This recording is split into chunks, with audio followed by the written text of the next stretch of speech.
Hey Navigators, we are back in Dunedin, Florida. It's our second ride because the first time I was new to this and I didn't do this little town justice. So we're gonna ride through this town. I'm gonna take a different route, try to see other things we hadn't seen before, while also seeing the highlights one more time.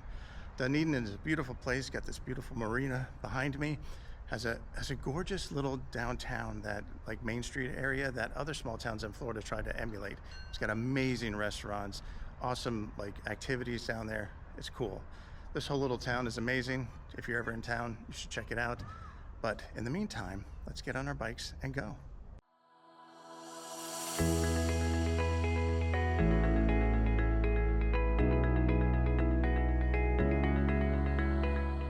Today we're on the road in Pinellas County, on the shores of Clearwater Harbor and the Gulf of Mexico, as we once again navigate through the historic small town of Dunedin. Hey Navigators, you can see the sun is rising behind me, and today we're going to go to a town called Dunedin. Been there before, going to revisit that today. Also, it's close by, and that's important to me because I recently had surgery and I've had a chronic illness for 30 years, so I could ease back to being on the road. My son's going to ride with me, and so I wanted to go someplace that I'd been before, and so we're going to hit Dunedin.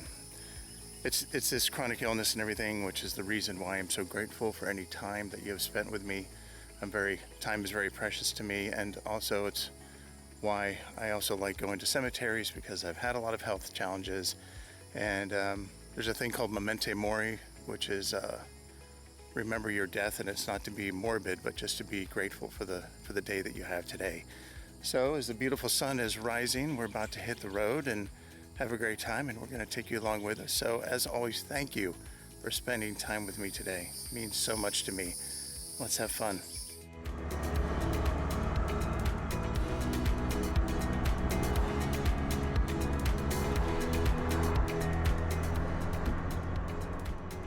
So this is my second time through Dunedin. The first time was actually the second episode I ever did for this channel, and I only had my Insta360 back then. The problem with that is that I set up the camera too high. And because of that, the only way I could get my helmet and the surrounding area in the same shot was not to zoom in, which I usually do to kind of flatten out and hide the curves on the edges. But I couldn't do that. So you'll see, like right here, look how horrible this is. It looks like some sort of acid trip as the trees are bending around. I mean, it's horrible. So I am happy to be back with more cameras and the Insta360 at the right height, which for me, I think it's 32.5 inches from the base. So there we go. Little tip.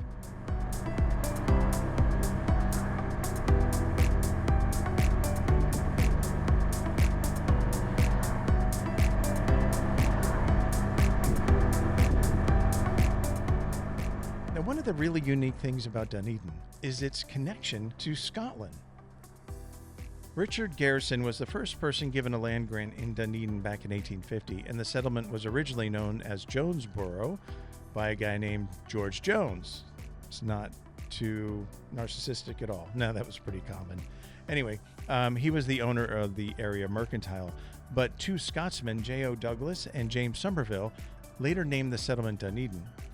And what's really cool about this is Dunedin is taken from the words Dunedin, the Scottish Gaelic for Edinburgh, the capital of Scotland. Now, I don't know if you've ever been to Edinburgh. I have. I was there for work, and I was only there 2 weeks. But while I was there was some important anniversary going on, because there's a castle in the middle of the town, and it has this stone wall around it. And so there was going to be fireworks over the castle, but if you wanted to go onto the castle grounds, you had to pay money. And inside they were going to have this orchestra playing. Well, the funny thing is that I'm there with coworkers. We're all from Florida, and we've all been to Disney World and Epcot Center and Universal and all those things. So as we're standing there trying to enjoy this fireworks display over this castle, the music, because it was hidden behind the wall, sounded like it was coming from the ground. And what's so funny is if you go to Disney World, they have these hidden speakers in the bushes that are always playing Disney music. So one of my coworkers turned to me, her name was Linda, and she said to me, she says, I can't believe I came all the way to Scotland just to see the fireworks display at the Magic Kingdom. Because there were fireworks over a castle with symphony music coming from the ground. It was weirdly just, I don't know, almost surreal that it was so similar to what you would see in Orlando.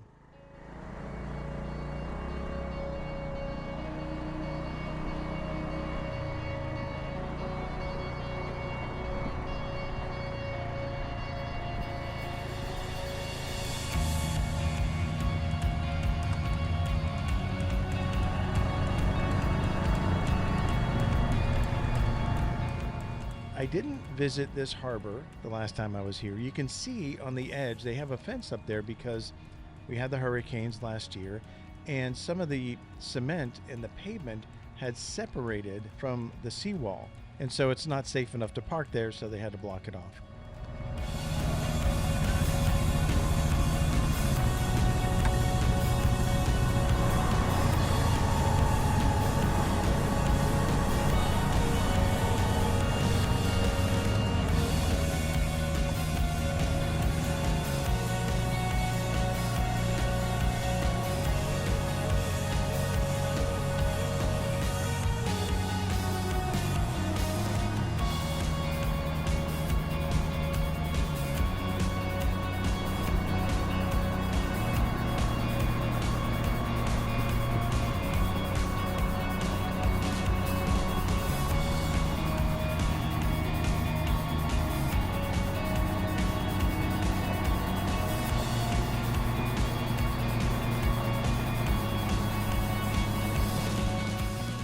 Now these homes here are really, really pretty cool. They're old, they're beautiful, they're right on the water, right near the marina.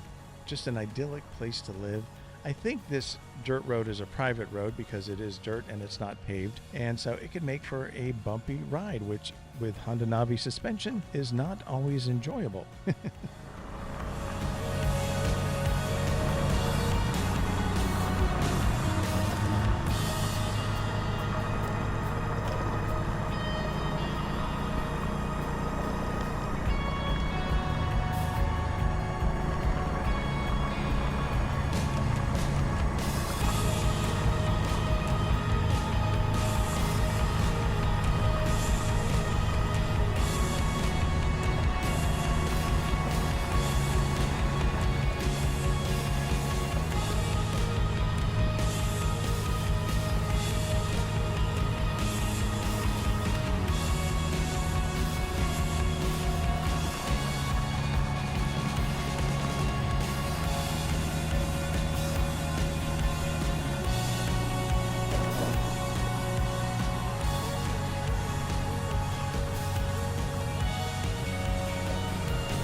Now, one of the other cool things about our trip to Scotland is in the Grass Market of Edinburgh are all these old shops. And one of them is a pub called The Last Drop. And right outside of this pub called The Last Drop is this big, flat, raised circle made of stone or cement or some combination of both. But it used to be something, but now it's just this raised circle, I don't know, a couple feet off the ground. And as I'm going into the pub, I noticed that their icon, their logo, is a noose. And I didn't understand that. So this pub is really small, and we go up to the bar. And at the bar is this trough, I don't know, about 6 inches wide, that starts on the right-hand side of the end of the bar and then goes down at an angle, and then it turns the corner, and it goes through a hole in the wall and disappears behind the wall. And so I asked the bartender, I said, listen, I have two questions. First, what is this trough that's about knee level against the bar? He goes, oh, well, that, back when going to the pub was for men only, people didn't want to lose their seat at the bar. So what they would do is they would pee into the trough, and that would go around and turn the corner and disappear into a hole in the floor, which is now the bathroom. And I was like, oh man. I said, how old is this bar? And he's like, oh, this pub is 400 years old. And I'm like, you got to be kidding me. That's like almost twice as old as my country. He's like, yeah, everything's old over here. And I said, okay, one last question. I'm an American. We're all about marketing, sales, commercials. I don't understand why you chose a noose as your logo. And he said, well, you see that round circle, that raised round circle outside? I'm like, yeah. He said, well, that is where they used to have public executions. That's where they would hang people. So before someone was hung, they would come in here, the pub, where they would get a last drop from a pint before they were let out to that raised circle where they would take their last drop as they were hung. And I'm like, oh, all right, this makes perfect sense. And those two events, the castle with the fireworks and going to the last drop, are two of the most memorable experiences I had while in Scotland.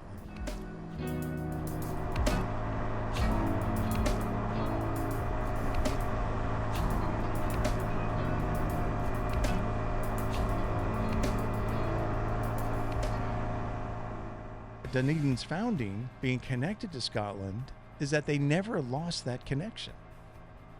The town became incorporated in 1899. And you know, it's funny that it was partly the reason they incorporated is because residents were irritated about pig and farm animals running rampant in the settlement. So with incorporation, the first thing they did was ban livestock within city limits. And this ban still exists today. So unfortunately, if you want to have livestock in Dunedin, you can't.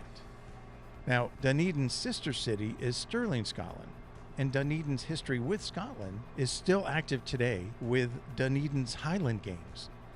Both Dunedin High School and Dunedin Middle School have competition-level pipe and drum bands. And the school's marching band is known as the Scottish Highlander Band, which is so cool.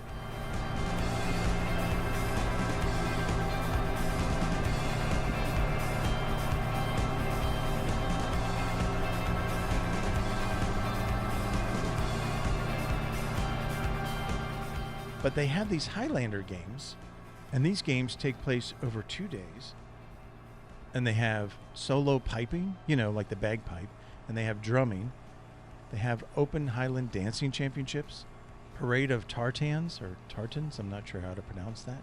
They have Celtic music, Scottish vendors. They have the caber toss, and this is the signature event where competitors toss a 20-foot long caber, or a large log, which normally weighs about 150 pounds, and they throw it as far as possible. They also do a shot put with a stone, and they also have a tug-of-war competition, all with people wearing kilts. So that's pretty cool. I think that's great when a small town, especially in Florida of all places, has such strong and vibrant connections back to the people who named it, all the way across the Atlantic to Scotland. That is really neat.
All right, here we are heading on to the Dunedin Causeway.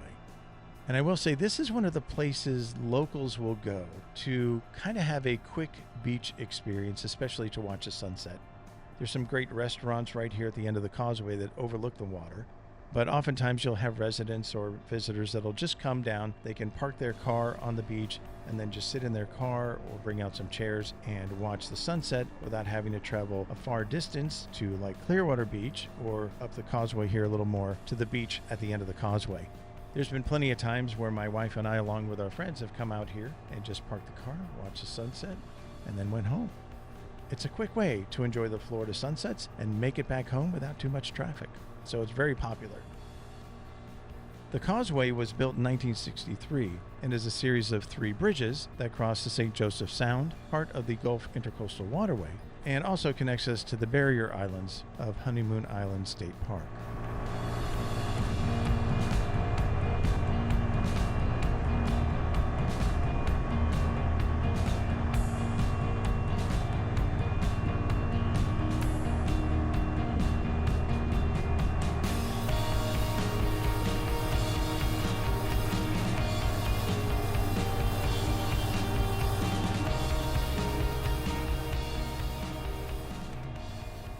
You know what's funny is one of the ways you know that people are not from Florida is that they'll name this town a couple of different ways. You'll hear them call it Dunedin, which is understandable, that's the way it's spelled, or Dunedin.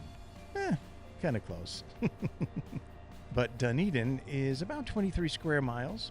Over half of that is water, and both Caladesi Island and Honeymoon Island, just offshore, are considered part of the town. Honeymoon Island you can ride to, which we'll do in a little bit later. But what's interesting is Caladesi Island can only be reached from a bridge in Clearwater. The population is approximately 36,000 people living in over 18,000 homes. 92% of the residents are white, 5% Hispanic, 3% are African American, and the remaining residents include those of Asian, Native American, Native Alaskan, Native Hawaiian, and Pacific Islander heritage. That's an awesome mix. 8% of the population is under 15, 16% are between 15 and 34, 40% is between 35 and 64, and a whopping 36% are over 65. So basically 76% of the population is 35 and older. 95% of the population has a high school degree, and 36% have a college degree. The median household income is $56,000, and the median home value is over $250,000. And nearly 10% of Dunedin's population live below poverty.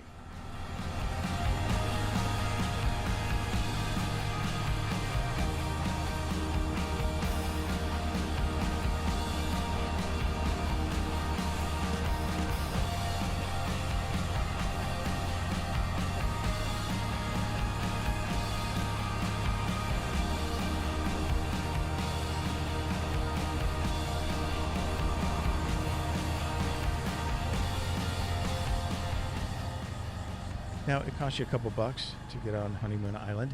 And what was interesting is this ride, I guess there were these tortoises were, I don't know, mobile or active because they had a special area that you could ride down on the island to try to spot the tortoises. And you were also warned to be careful because they didn't want you running them over as they may be crossing the roads. Now, recently, we had 2 hurricanes hit in a row, and it did a lot of damage to some of the exterior islands and the shorelines here.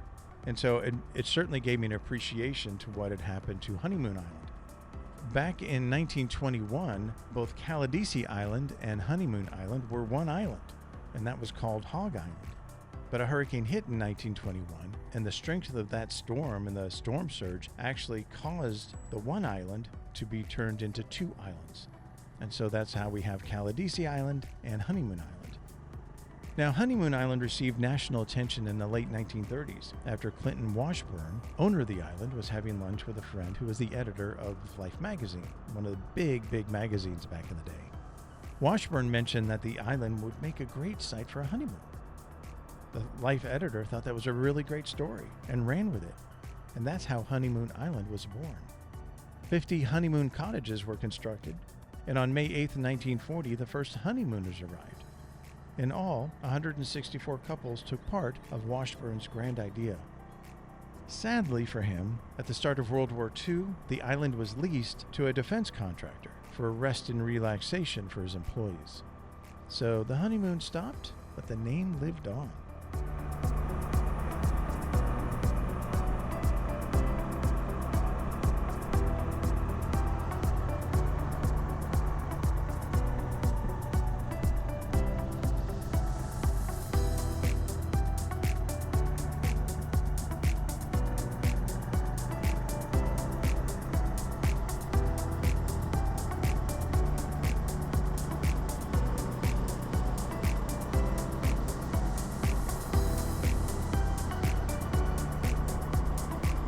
All right, it's time to feed Algo the alligator.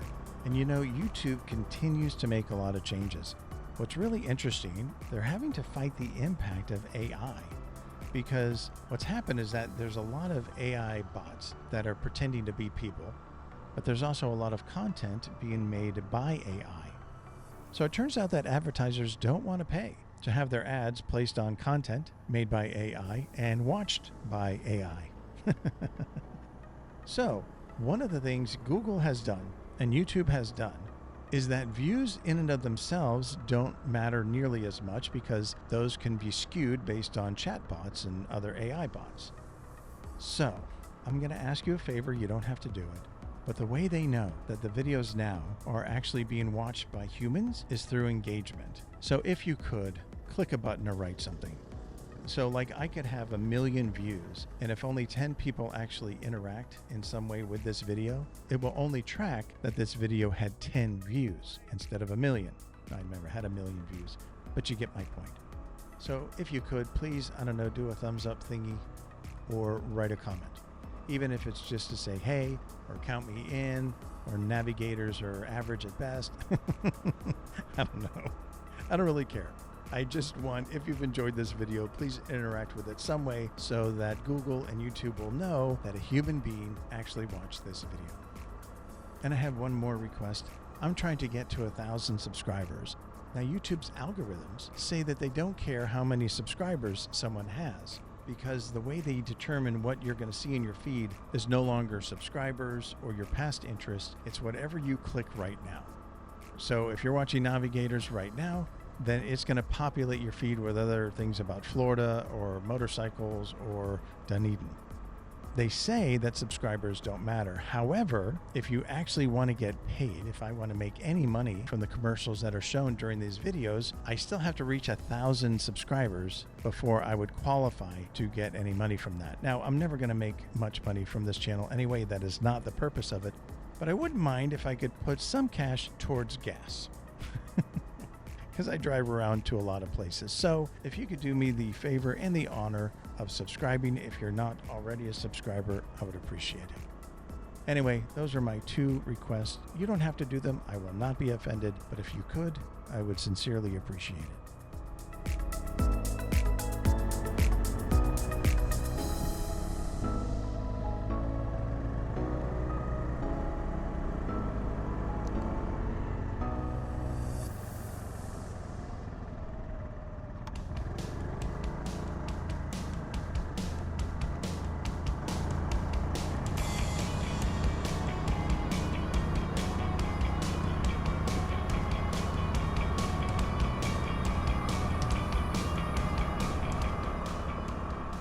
So one of the really cool little tidbits about Dunedin is that it is the birthplace of frozen orange juice concentrate.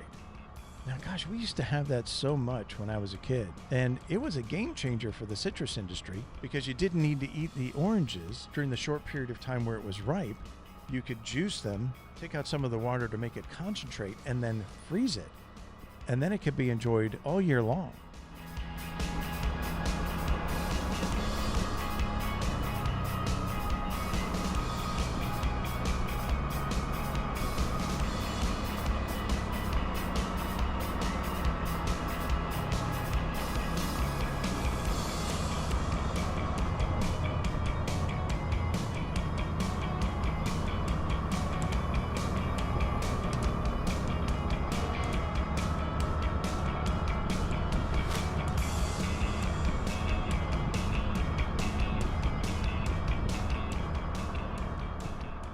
Another interesting side note is that Dunedin was where the pram sailboat was invented. It's a small sailboat designed for young sailors and was created in Dunedin in the 1940s by boat builder Clark Mills. Inspired by soapbox derby races, it became one of the most widely produced boats worldwide, and they are still used in Dunedin's youth sailing program.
Now, one of the things you see around here in Florida is a lot of golf courses. My dad loved playing golf, literally could play it every day of his life, and he would have been happy. What's cool, and I didn't know this until I researched it for this episode, but the Professional Golfers Association of America, or the PGA, was headquartered in Dunedin from 1945 to 1963. It also hosted 18 senior tour championships at the Dunedin Golf Club. Legends like Babe Ruth played there, and many of the streets in the Fenway Estates neighborhood are named after famous golfers. Isn't that cool?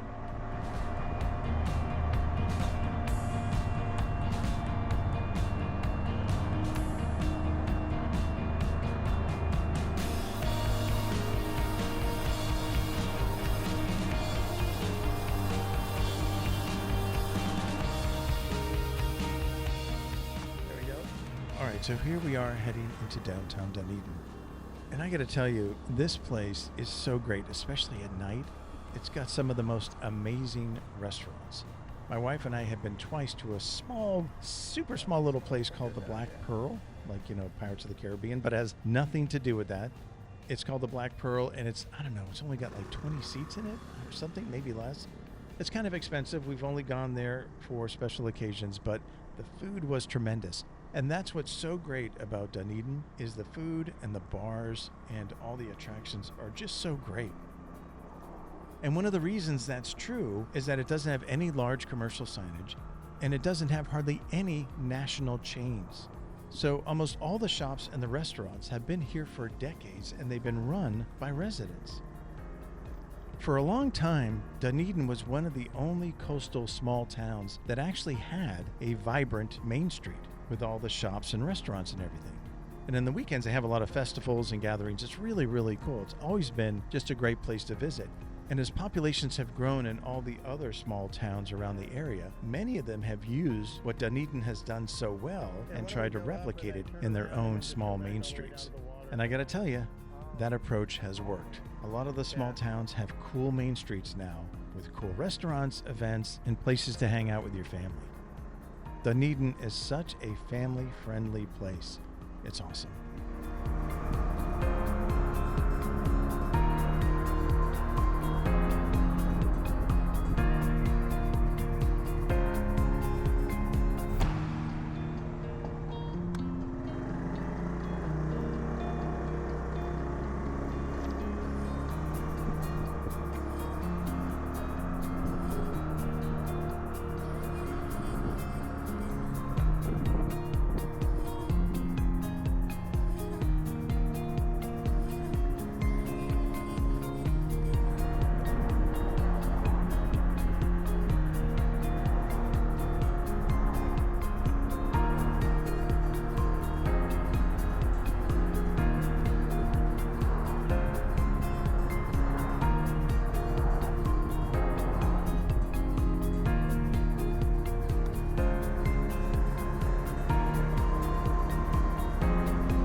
I love old buildings, man. I just do. And this one's called the Fenway Hotel, which I also like because my dad grew up being a Boston Red Sox fan.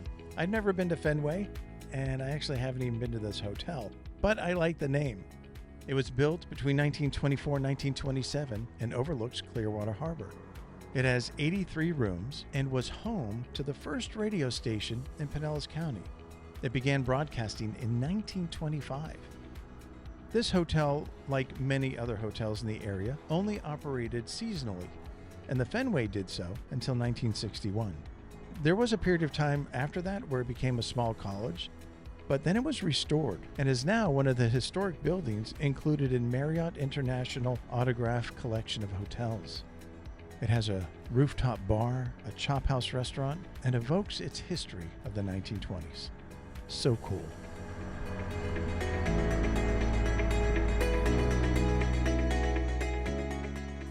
Well, we just got back from our ride and it was awesome. It's the first time I'd been out in a long time. I record most of the videos in the spring or when it's dry in the fall. The summer I don't rarely ever ride because there's thunderstorms and lightning in the Tampa Bay area, because my camera on the stick on the back of my Navi is kind of like a lightning rod. So you don't want to be out there riding when you could get struck by lightning. But it was great to be out there. Thank you for watching this today.